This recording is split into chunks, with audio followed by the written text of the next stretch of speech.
那你来播报一下吧。现在呢是2024年的7月19号早晨8点50分，阳光照进了我们这间小屋，我们正在等待雪面融化。雪面融化了之后，我们就一个安全的下山。我们可能还需要再等待1个小时左右。播报完毕。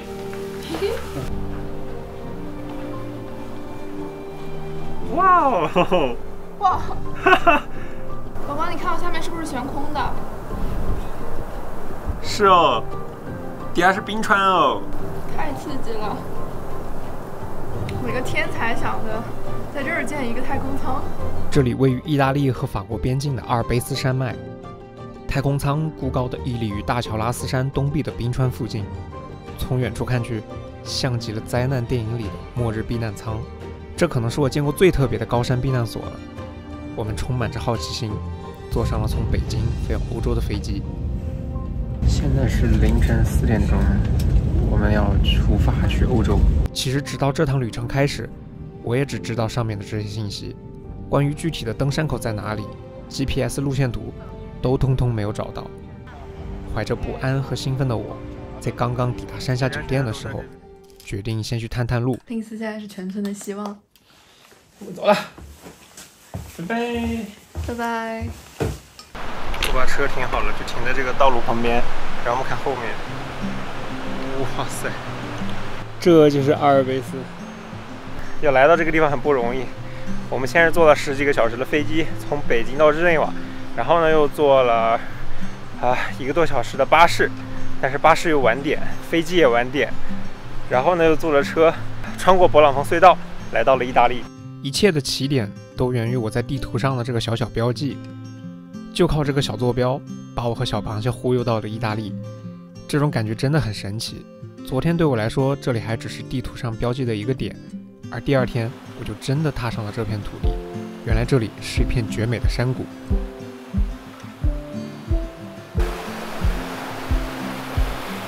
前面这个山谷里面，大家没有看到冰川。现在用的是28400这个镜头，可以给大家非常强的直接拉近这个画面。然后在这个冰川的某个地方，就会有我想去的那座小屋。哇，我看到了，就是那儿。我居然找到了！哇塞，不愧是28400。能利用镜头直接拿肉眼确定目的地的位置，真的太有帮助了。后来我又下了很大的功夫，才终于找到了一个大概的 GPS 路线，这才放心回去。第二天叫上小螃蟹一起出发。走过这座桥，然后沿着这个上去，这就是我们的路线。好蓝啊！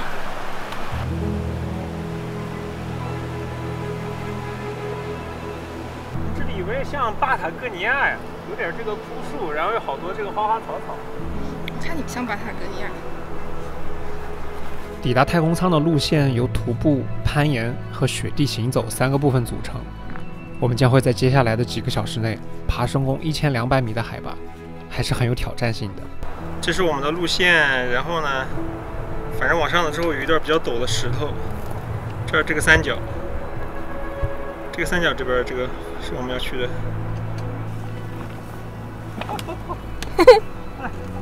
包太重了。因为我们会在上面过夜一晚，所以带上了睡袋、防潮垫、足够的食物和水，以及为了应对冰雪路面，还准备了冰镐。对我们来说，也是久违的重装登山了。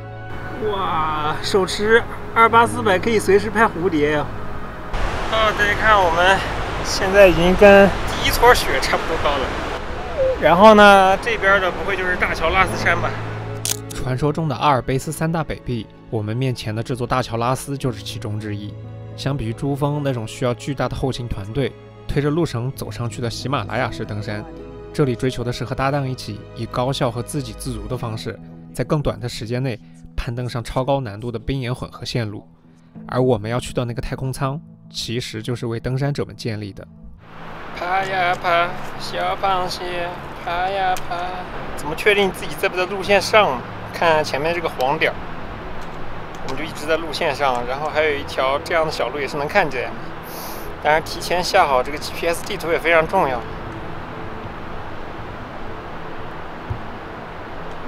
现在经了1个小时15分钟，爬到388米的海拔。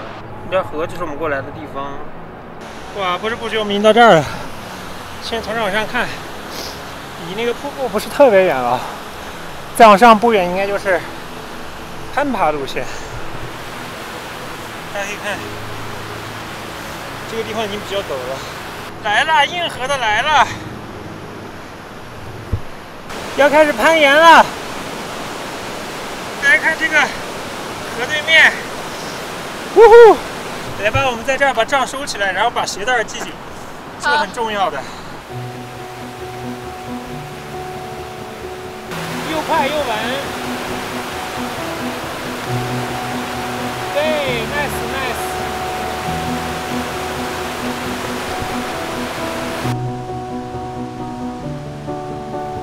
攀岩路线正式开始，真的很庆幸来到这里之前，带着小螃蟹在北京的岩馆进行了突击训练。对，抓住！只要掌握好3点支撑的原则，永远只移动1只手或脚，拉住绳子，就可以安全地通过这里。其实这段不是特别陡，但是又有这个绳子的保护，就走得很棒。我们现在真的已经到了山坳里了。第一段绳子到这儿就结束了。哇，那就是冰川。待会儿可能会走到那附近啊。肥胖登山家。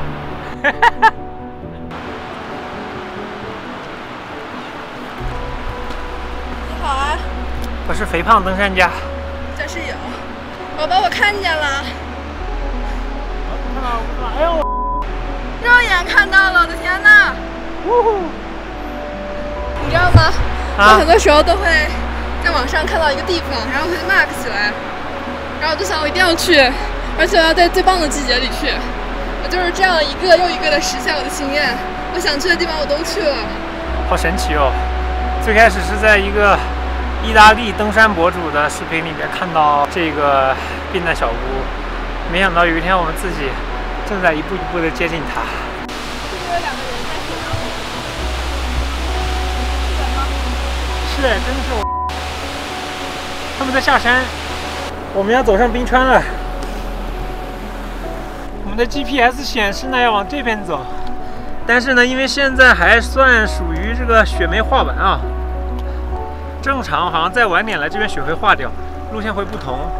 我们就走这个雪坡，可以直达那个小屋的下方，算是一条高速公路了。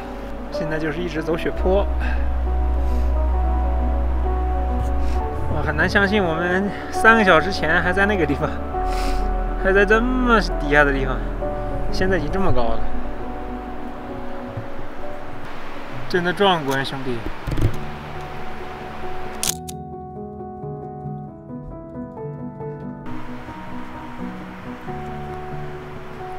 完蛋了，水太少了，我们水袋里面的喝完了，还剩我的瓶子里面还有大概不到1升，我们还要做饭啥的。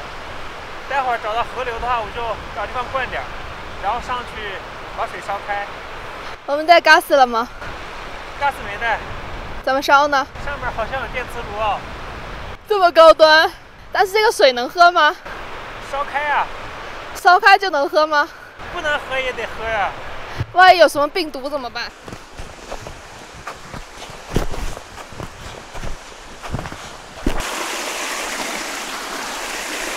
真的这么快我们把水喝完了，我天，今天消耗还是很大的。我现在把干净的水转到水袋里。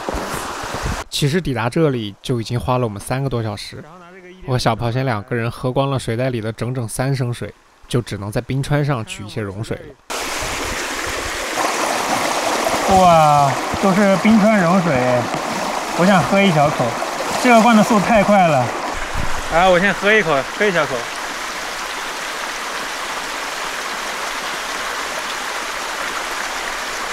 哇，太解渴了！这个杖呢被小螃蟹破坏完了一只，还好还有只冰镐，盛一盛。这是冰川融化的声音，这是冰川。哇，我们跟冰川一样高嘞！大家可以看这边，哇，难以想象从山下看这么远，我们还真的到了，不容易吧？哇，炫酷！那个雪溪真的给我走崩溃了，主要是我们没有冰爪。但是如果带冰爪的话，你的负重就会增加。这个路我们判断是没有冰爪也可以走的，就是难走一点。所以很多时候你就要去权衡取舍。你看它就近在眼前了，但是我怎么走都走不到，真的很绝望。哇，现在的光线特别的神奇，有这种这个达尔文效应了，看。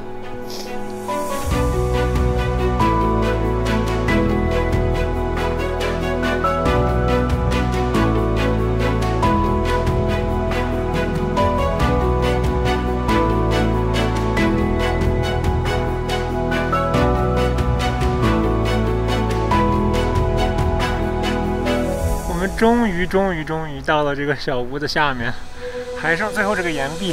因为要找好那种能踩住的点儿，而不是直接踩石头，踩那种有像台阶一样的，其实特别多。但是有的比较少一点，你可能要用心去发现一下。左脚可以上到上面。对。这样会滑吗？你不用踩那么多了，因为你其实还有其他的手之类的。对，你看，然后上右脚，就要扒住我来。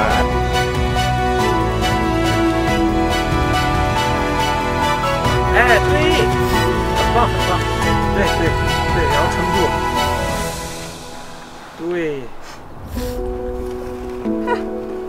对，你就跪上来都行，跪着对，牛逼。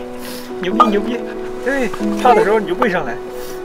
稳了一匹，不稳了，稳了一匹，帮我一下，可以吗？这不上来了吗？啊，我的妈！哎呦天，我把胜利就在眼前了。嗨，哈，哎呀，棒！你看你到这儿就得心应手了不？左脚一翻就上去了，跟你小时候干的不是一样的吗？一起，对，一起就上去了嘛。我抽筋了！呀，终于到了，里面应该已经有好几个外国友人了。他们开始做上饭了，我都听到乒乓的。过去跟他们打个招呼吧。在这样的山上有这样的小屋，真是无敌。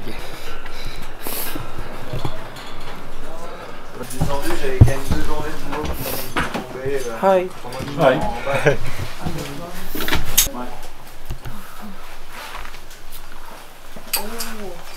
We come from China. Where are you from? France. Switzerland. So you are local people. No, it's Italy. Really close. Just cross the tunnel back to France. We just arrived Geneva yesterday. Okay. And we take bus to Chamonix. And we rent a car, come to here. Nice. Yeah, come up today. Far from China. Yeah, from China. Oh, very Take far. 11 hours flight. 这里是这个床位，好好啊，这都不需要防潮垫，我为什么要带防潮垫上来？这还有枕头，我绝啊！宝宝，我们可以做这样的邻居呢，这儿一个，这儿一个，然后睡在这儿的好处呢，就是外面就是冰川，真的这样的住处太少见了。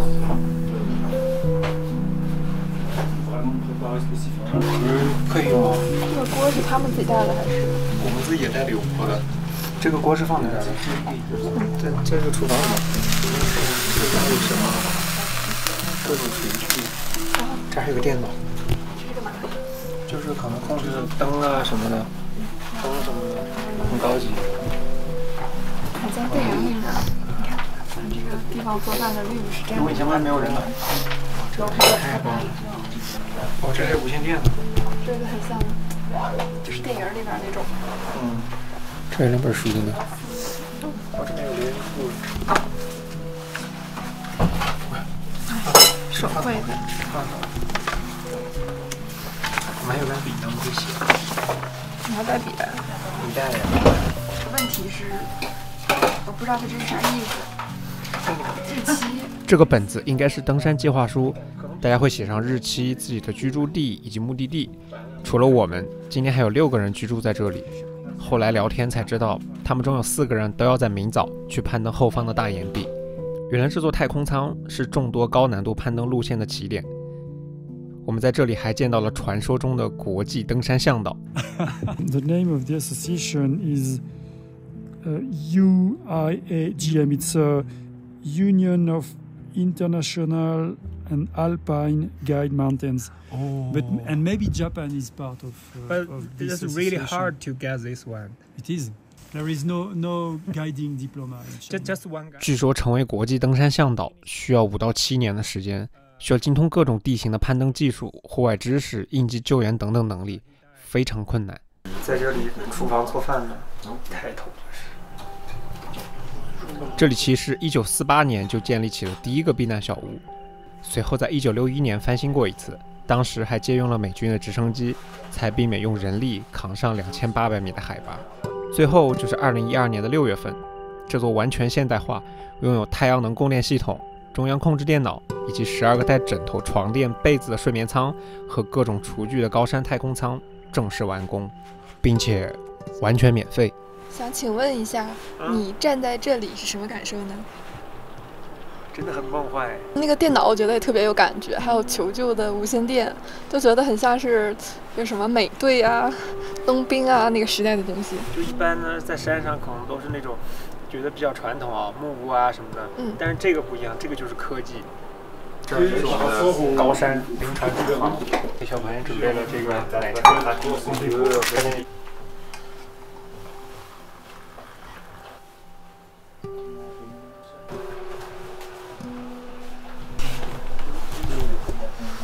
欢迎公主喝奶茶了。假装真的不想喝。我专门拍的视频呢，就假装喝一点。对。好痛啊！你是想害我？喝个茶。啊，真好喝。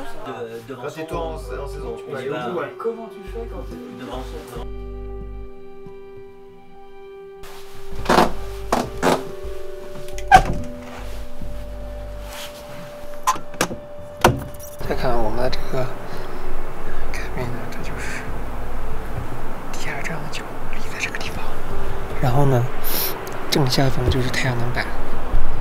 当然，也像我们刚刚看到的，我们的这个顶上也有很多太阳能板，就是靠这些来提供电力，真的非常现代化。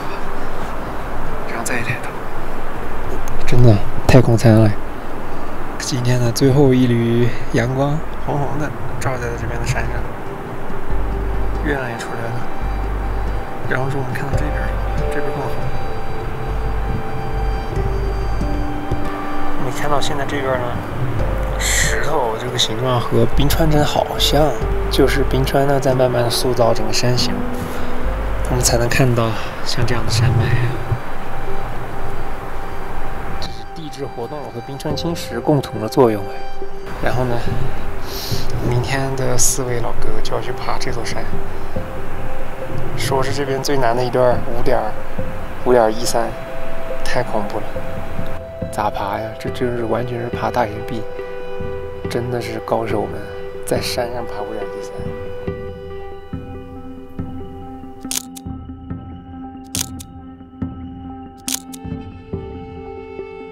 我给大家描述一下这种体验啊，你最开始在Instagram 或者是 YouTube 上看到了这样的一张照片，然后是一个外国人发的，然后看了一些外国人拍的视频，然后呢就开始自己精心种下的这个种子计划，最终到你真的来到这个地方，先开着车进入山谷，然后到达这边山谷底下，你觉得长得很像，然后抬起相机再一看，一放大，哇，这个房子真的在这边，再加上我们今天呢一步一步爬上来，真的到达这个地方住进来，然后又遇到这个不同国家的登山者们，这都是非常非常棒的体验。怎么会想到呢？真的，现在这个日落的颜色超好看。现在呢，我们就开始等待吧，暂时晚安，去休息一下，等着天黑了，我们一起过来欣赏这里的星空。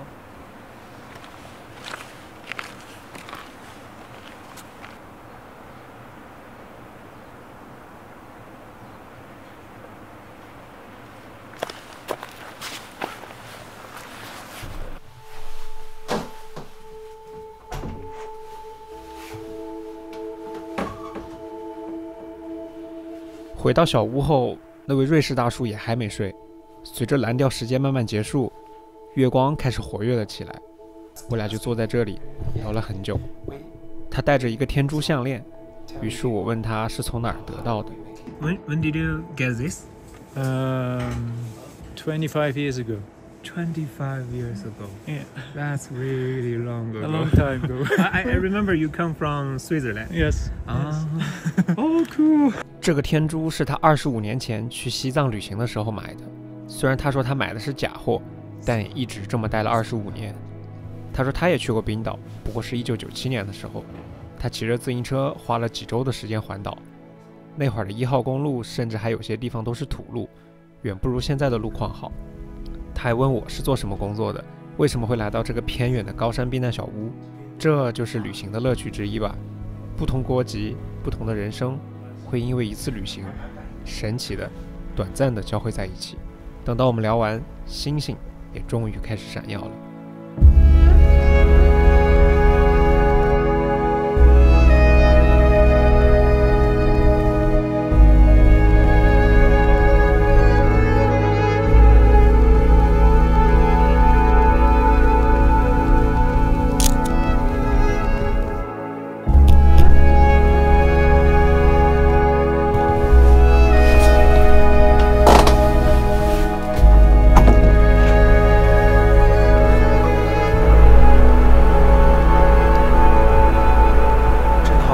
舍不得睡觉了，我们一起看月光下的这个冰川吧。哇，因为有月光了，所以现在其实没有什么星星，但是我们月亮大概会在2点多下。我现在 ISO 开到51200了，然后是1/4秒的快门。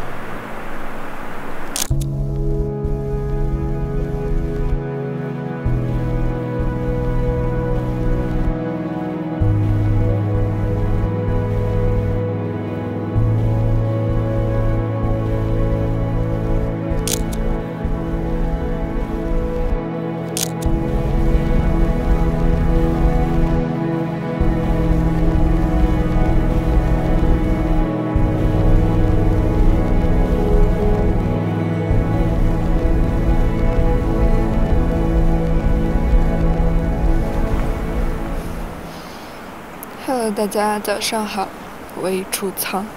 你知道现在什么感觉吗？就是一面觉得这地方来的真的好值，但是一面又很担心，觉得自己要怎么下去，因为我的攀岩课程只教我怎么上去，就下去直接手一松就下去了，但是这个地方真的很难。看一下日出的光已经洒在玻璃上了。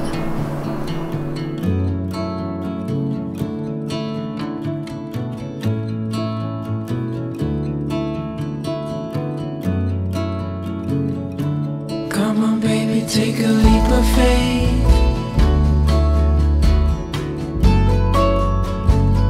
We got a love that's worth the wait.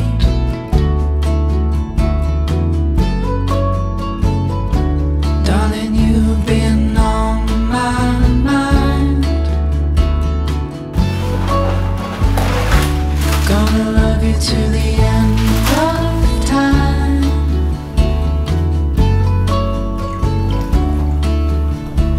I know you're the one. Our story's just begun. I'm never gonna let you go. With your love, I'd never be alone. 香肠你配两菜酸菜吧。把最高级的给我点上。我昨天吃的有米饭呢，我今天已经吃了干粮。没有，酸菜还有一包，水可能不够。我们俩吃一个。第二泡是水要少一点，但是反正汤都会喝掉，无所谓的。这个锅是因为我上次把林子的锅烧粥烧糊的时候赔给他的，没想到他还记得这个事儿。他让我买装备的时候给他买个锅，烧这么多水。哎呦！你来个奶茶，还是想喝咖啡啊？我这边有挂耳咖啡。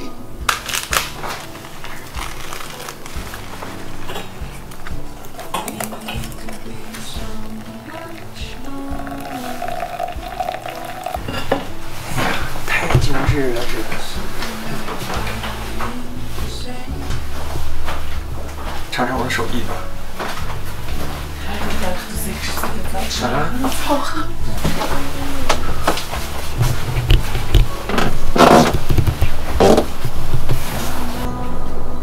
哦，这样的冰川，干杯哟！干杯！干杯！干杯！虽然我还是不知道怎么下去，但是我觉得那个享受挺酷。对呀，这就是爬山的乐趣。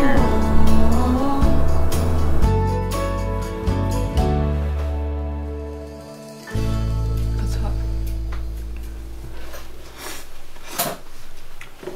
嘿，你的茶别忘了，你把茶放进热一热。我在跟小凡等着这个太阳把雪面再多晒一晒，然后这样我们待会儿走起来它软一些更安全嘛。然后起来发现这两个人还没走，原来他们是在这边欣赏上面正在爬山的人。On the ridge, you can see with the binocular, you can see kind of a face. It's like a nose. Oh. And there, on the head of this face, Yes. there is one standing on this. It's really just on the ridge. Oh. 原来是攀登者们正在攻克上方的大岩壁，他们在上面看到的风景又是另一番景象吧。我觉得人在不同时期会有不同的终点。如果是几年前，我们可能只会开车停在山谷下方，远远眺望。但这次我们花了5个多小时，抓住绳子攀岩上来，住在了小屋里。可能未来我们也会在攀岩上学有所成，到那个时候会自己带着绳子，像他们一样，去看看上面的世界吧。